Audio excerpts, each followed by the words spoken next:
noite. Boa noite, eu cumprimento o senhor presidente, os senhores vereadores e todos aqui presentes. Eu gostaria de pedir, por favor, para projetar.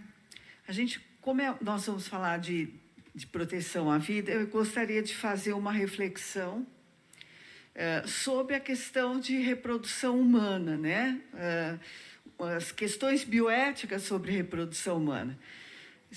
A gente, quando fala de reprodução humana, a gente abrange uma consciência maior do que apenas falar em aborto, reduzir um pouco, né? A questão é muito mais ampla. Então, quando a gente vai fazer uma reflexão bioética, não adianta já a gente, não, porque início da vida... Vamos primeiro ver o contexto. É muito importante isso. Qual é o contexto em que nós vamos fazer essa reflexão? Então, é um contexto de pós-modernidade. E há algumas características da pós-modernidade. Uma delas, que é a mais importante, é o desprezo pelo passado, ou por sua integração ao modo de etapas históricas prévias. O que é isso? Em sociologia, é a quebra de meta-relatos. O meta-relato, ele é como se fosse um paradigma, né? Um norte, uma orientação que dão conta de valores que perpassam a humanidade. Então, quando eu quebro isso, eu não tenho mais um paradigma, eu não tenho mais um norte. O meta-relato é muito mais do que uma tradição, não é só uma tradição, né? São valores que permeiam a humanidade. Então, quando você quebra isso, o que acontece? Você tem um pluralismo, né? E um relativismo. Né? Então, tudo fica relativo, não existe mais uma verdade única, uma verdade universal. A segunda característica é a compreensão mercadológica do ser humano. Né? Então, o ser humano ele não é mais visto pelo seu valor, aquilo que ele tem de valor em si, mas... ele vale de acordo com a sua utilidade. Então, nós temos aí o utilitarismo e o consumismo. Depois temos uma fragmentação da identidade individual, que se chama descentração do sujeito. O ser humano ele não sabe mais bem quem ele é, a compreensão de si mesmo. Né? E, finalmente, a exaltação da autonomia, onde a gente vê o hedonismo, quer dizer, eu tenho que ter prazer a qualquer preço, aquilo que me satisfaz é o mais importante. Isso leva ao individualismo, né? Eu olhar o outro como meu concorrente e não como um igual. Então, no entanto, quando a gente fala hoje de exaltação da autonomia, é mesmo isso que a gente tem. A autonomia, né, por um expoente da filosofia moderna, que é Kant via a autonomia como moralidade, né, o outro como centro, cujo bem deveria sempre ser buscado. Então, a autonomia para Kant era relacional, porque ela tinha por meta o bem do outro, não essa exaltação da autonomia que apenas eu me vejo, né? Então, o único princípio para Kant, de todas as leis morais, né, era a autonomia da vontade. Tá? Então, a moralidade era diretamente atrelada ao dever, cumprido por determinação de uma vontade livre. Então, era só pela razão. Então, a moral não dependia nem de Deus, nem de fatores externos, mas apenas da razão. E na razão tem do outro como, vamos dizer assim, detentor de todo o respeito, de toda a beneficência. Né? Bom, para Kant, o ser humano sempre vai ser... Ele tem uma dignidade intrínseca, né? Não é a sociedade que vai atribuir a esse ser a dignidade. Você já nasce com essa dignidade, por isso o ser humano é um fim em si mesmo. Né? Então, não existe moralidade sem autonomia para Kant. Né? Mas o fundamento não é o individualismo, tá? O fundamento é no dever. Então, o dever é motivo da vontade livre que move para a ação, né? E tem no campo de visão o outro. Isso é muito importante, porque hoje, quando a gente fala em autonomia, a gente olha só para um lado, para uma pessoa. Por isso eu digo exaltação da autonomia. A gente não olha a autonomia de uma forma relacional. Pode passar o próximo. Então, na exaltação da autonomia, a dignidade vai sendo substituída pela utilidade. Nós estamos hoje numa sociedade eugênica, né? O que é uma sociedade eugênica? A eugenia foi vamos dizer assim, uma pseudociência que embasou as atrocidades nazistas, em que dizia que os seres humanos eram diferentes, que havia alguns que tinham mais valor que outros. Então, nesse tipo, nós estamos de sociedade, foi o que aconteceu com o nazismo, nós eliminamos o vulnerável, né? Então, o mais fraco, aquele que não tem utilidade, não tem valor e pode ser eliminado. Então, nós tiramos do horizonte ético todos os atores sociais. Quando a gente fala em reprodução, por exemplo, humana, os atores não são apenas a mulher, né? Mas todos os atores são a sociedade, a mulher, o ser gestado, a criança e o homem, né? Isso faz parte da reprodução humana. Então, gente, quando a gente começa a refletir sobre reprodução humana, a primeira concepção é sobre o início da vida. Do ponto de vista biológico e embriológico, não existe dúvida, né? A vida começa já ali na formação do zigoto, na fecundação, tá? Isso é um conceito científico, tá? Não é uma afirmação moral, é uma afirmação científica. E aí sim, essa afirmação científica vai fundamentar uma afirmação moral, uma reflexão moral. Então, a primeira coisa que a gente tem que ver é a questão da responsabilidade social da sexualidade. Hoje é passado para os jovens e é encarada a sexualidade apenas no seu aspecto lúdico. Existe o aspecto lúdico, mas nós nos reproduzimos, nós somos seres que têm uma reprodução sexuada. Então, existe uma responsabilidade social no exercício da sexualidade, do homem, da mulher na sociedade, tá? Então, gente, hoje, com a eficácia dos métodos contraceptivos, que chegam a beirar quase 100%, utilizar o aborto como um método contraceptivo é, no mínimo, né, a gente precisa se perguntar por quê, né? Jamais ser usado como método contraceptivo. Então, os direitos reprodutivos, eles vão até onde, quer dizer, a mulher, o homem, todos têm direito de querer ou não ser pais e mães.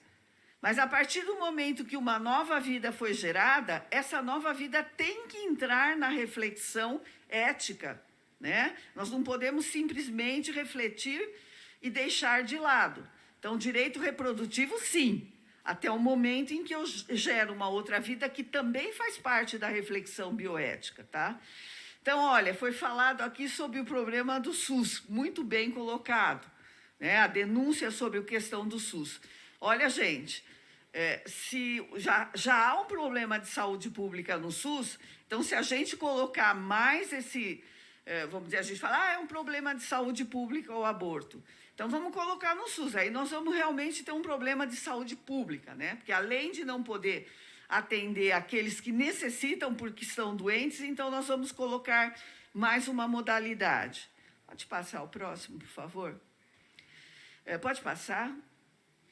Então, olha, no Brasil, né, se o aborto for liberado, imagine, um custo médio de um procedimento é de R$ 500 mais ou menos, né, nos países de menor renda.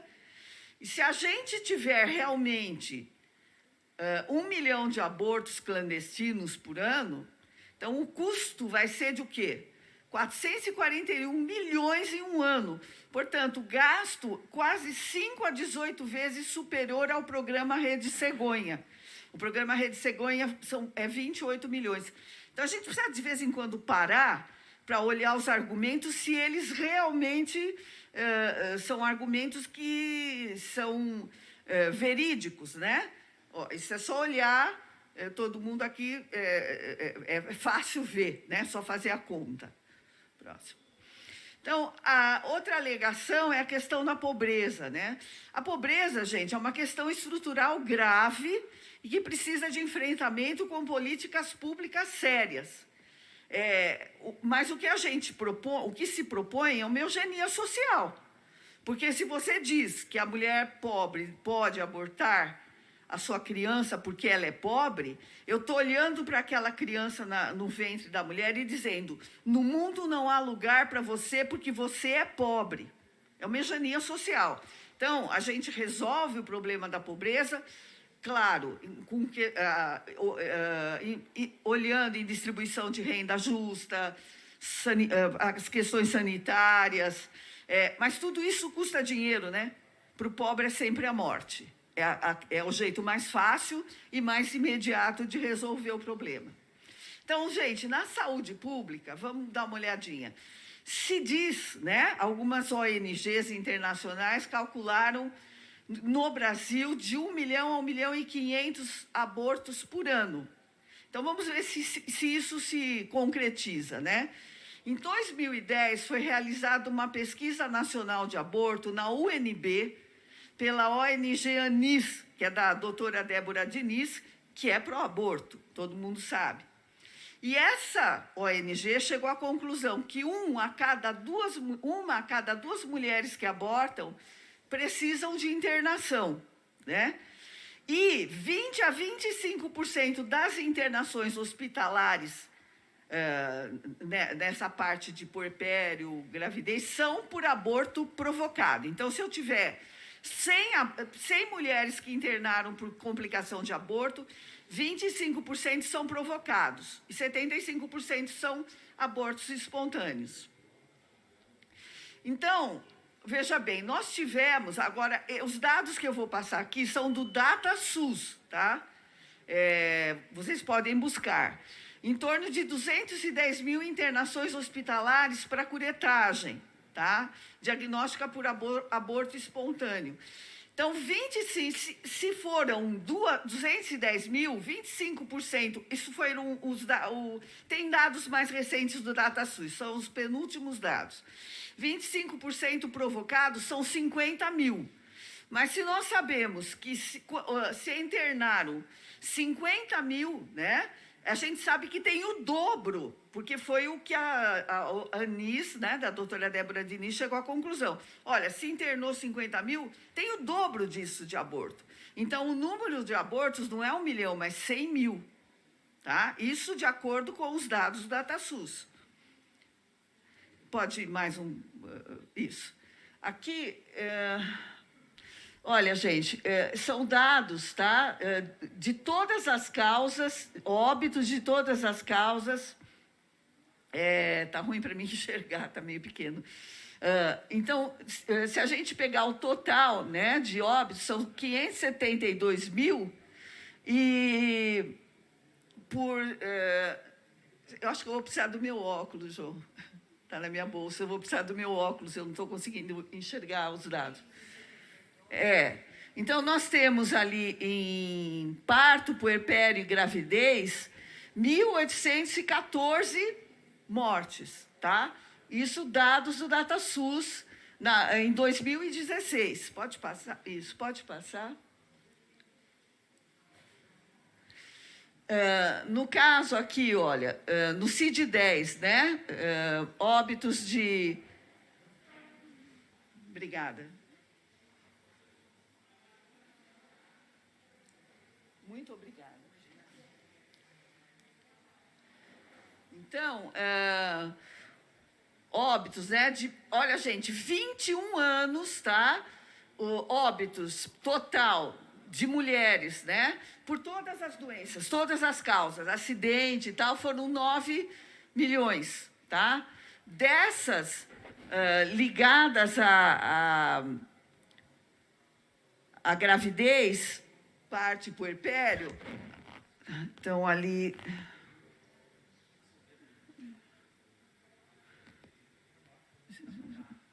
Está para baixo ali, eu acho que não apareceu.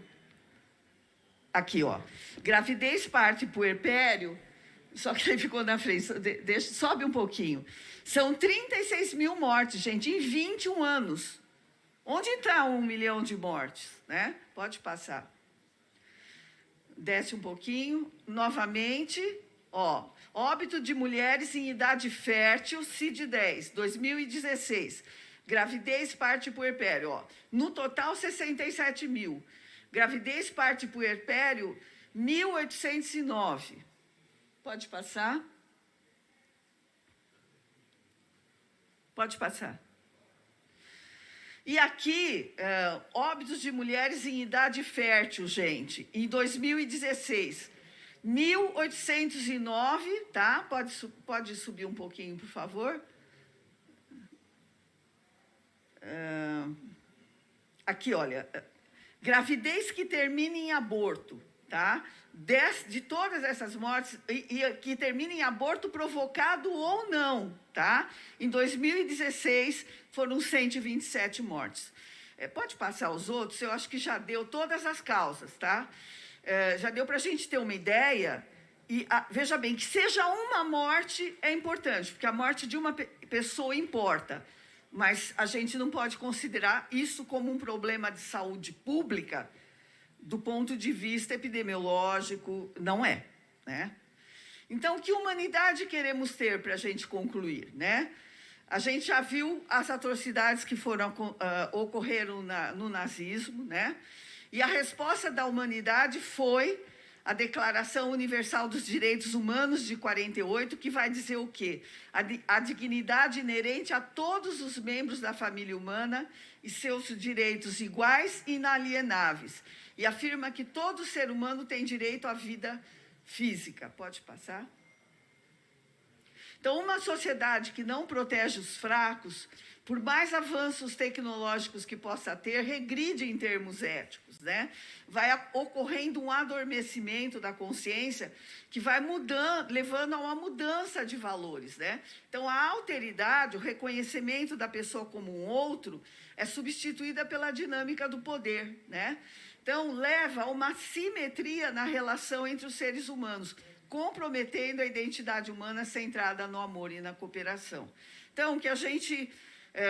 o objetivo é pensar que, claro, a gente tem que refletir sobre todo o problema da reprodução, mas levando em conta não só a autonomia da mulher, né, mas todos aqueles envolvidos e a criança, que é um novo ser humano. Muito obrigada, eu agradeço a atenção de vocês.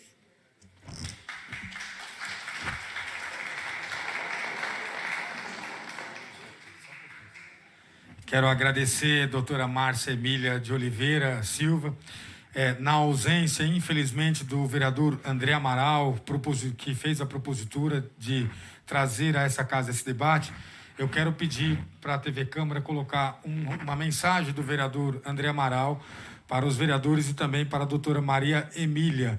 O vereador André Amaral, que está hoje ausente da sessão por questões de saúde. Vereador André Amaral. Senhor presidente, boa noite. Quero cumprimentar também meus nobres colegas, o público que se faz presente no plenário Ulisses Guimarães e o público que nos acompanha pelas redes sociais. Doutora Maria Emília, muito obrigado pela presença.